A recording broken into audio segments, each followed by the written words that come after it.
कपकोट जहां मुख्यमंत्री के दौरे को लेकर जनता में बड़ी उम्मीदें थीं, लेकिन इस दौरे ने कई सवाल खड़े कर दिए। इसी बीच कपकोट के पूर्व विधायक ललित फरसवाण ने मुख्यमंत्री धामी के दौरे को बताया निराशाजनक। माननीय मुख्यमंत्री जी का, पुष्कर सिंह धामी जी का जो जनपद बागेश्वर का जो भ्रमण था, चाहे गरुड़ हो, बागेश्वर हो, कपकोट हो, ये तीनों जगह जो है एक निराशाजनक संदेश मुख्यमंत्री जी के द्वारा दिया गया। क्योंकि जिस प्रकार से लोगों की पिछले 4 साल से एक उम्मीद थी कि यहाँ की स्वास्थ्य, शिक्षा और पेयजल और सड़क, बहुत सारी घोषणाओं पर माननीय मुख्यमंत्री जी के द्वारा अमल किया जाएगा और माननीय मुख्यमंत्री जी अगर घोषणाएं करी जाएंगी, लेकिन वही ढाक के 3 बात मात्र औपचारिकता यहाँ पर रही। और तो और जो भी हमारे यहाँ के लोकतंत्र के चौथे स्तंभ थे पत्रकारगण, उनको भी जो है माननीय मुख्यमंत्री से रूबरू होने का अवसर नहीं दिया गया। और बहुत अति यहाँ पर हो गई है कि पिछले 3 महीने पहले जो स्वयं सहायता समूह या जो भी एसएचजी ग्रुप थे, सेल्फ हेल्प ग्रुप थे, उनको जो चेक कोऑपरेटिव बैंक या दूसरे बैंकों के द्वारा बांटे गए थे, उनको कल मुख्यमंत्री जी के जो कार्यकर्ता थे और जो विभागीय अधिकारी थे, उनके द्वारा जबरन जो है कपकोट में बुलाकर जो एक डमी चेक दिया गया। ये बहुत खेद का विषय है कि ऐसी जो वाहवाही लूटने का काम इस डबल इंजन की सरकार के द्वारा यहाँ पर किया जा रहा है, हम इसकी निंदा करते हैं। और जिस प्रकार से लोकतंत्र का हनन अपने अधिकारों के प्रति छात्र सड़क पर उतरकर अपने अधिकारों के लिए मांग कर रहा है और उनको पुलिस के लाठी डंडों से थाने में बंद कर दिया जा रहा है, उनको मिलने नहीं दिया जा रहा, ये कहीं ना कहीं एक बहुत निराशाजनक संदेश माननीय मुख्यमंत्री जी का जनपद बागेश्वर भ्रमण का दिया गया। तो हम चाहते हैं कि भैया जो उम्मीद मुख्यमंत्री से थी, जो पिछले जब पहली बार मुख्यमंत्री जी मुख्यमंत्री बनने के बाद कपकोट में आए थे, उन्होंने 25 गांव जो मल्ला दानपुर का क्षेत्र था, उन गांव के ग्राम प्रधानों को बुला कर कहा था कि भाई मैं आने वाले समय में इस क्षेत्र को पिछड़ा क्षेत्र घोषित करूंगा। और आज 5 साल मुख्यमंत्री जी का कार्यकाल हो चुका है, उसके बावजूद भी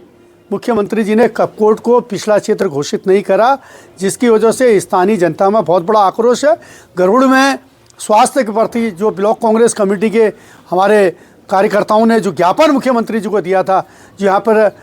कोषागार में कोषाधिकारी की नियुक्ति के संबंध में जो ज्ञापन हमारे विद्वान अधिवक्तागणों ने यहाँ पर दिया था, उस पर कोई अमल माननीय मुख्यमंत्री जी के द्वारा और उनके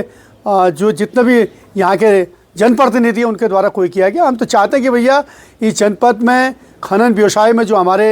51-52 जो वाहन स्वामी जो आज भी 1 साल से दर की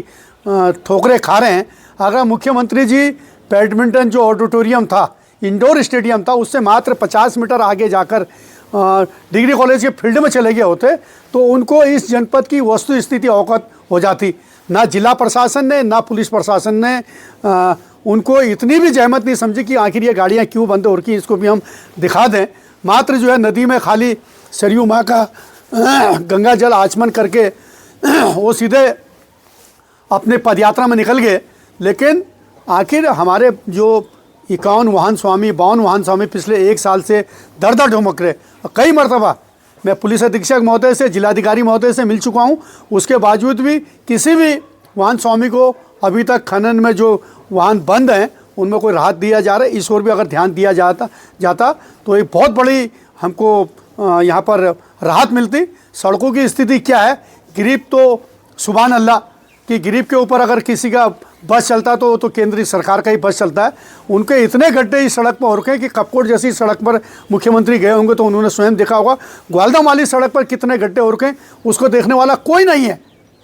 बागेश्वर की सड़क पर खाली इतनी कर दी गई, हेलीपैड से लेकर बागेश्वर कपकोट होते हुए रास्ते में जहाँ उन्होंने जो पैच वर्क के काम करे होंगे, ये सब मुख्यमंत्री जी के सामने होंगे। तो हम चाहते हैं कि ग्रामीण सड़कों पर भी अगर मुख्यमंत्री जी का ध्यान दिया गया होता, जिलाधिकारी महोदय ने अगर उनका ध्यान आकर्षित करा होता, तो शायद आपदा में जो पौशारी की आपदा थी, हड़बाड़ की आपदा थी, पिंडर घाटी की आपदा थी, वहाँ पर भी ज़रूर उनका ध्यान जाता और जो लोगों को राहत दिया जाना चाहिए था वो राहत उनको ज़रूर मिलता। मुझको नहीं लगा होगा कि इस जनपद में मुख्यमंत्री जी का एक सफलतम दौरा यहाँ पर रहा है। मैं तो इसको एक निराशाजनक दौरा इस जनपद बागेश्वर में और यहाँ के जो भारतीय जनता पार्टी के जो कार्यकर्ता हैं उनकी एक फेल्योर सिस्टम इसको समझता हूँ और नहीं समझ पाऊँगा कि आने वाले समय में भी भारतीय जनता पार्टी विकास की सोच को लेकर इस जनपद बागेश्वर में आगे बढ़ रही होगी।